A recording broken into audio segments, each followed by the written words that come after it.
Merhaba arkadaşlar, hepiniz hoş geldiniz. Bu videoda sizlere 5 Ekim tarihli X Empire oyununda bulunan günün resimli bilmecesinin cevabını vermek istiyorum.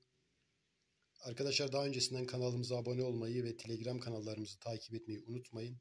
Şimdi görevler bölümüne geliyoruz. Günün bilmecesine tıklıyoruz arkadaşlar. Burada resimli bir bilmece bizi karşılıyor. Bu bilmecenin cevabı steak. Yazıyorum hemen.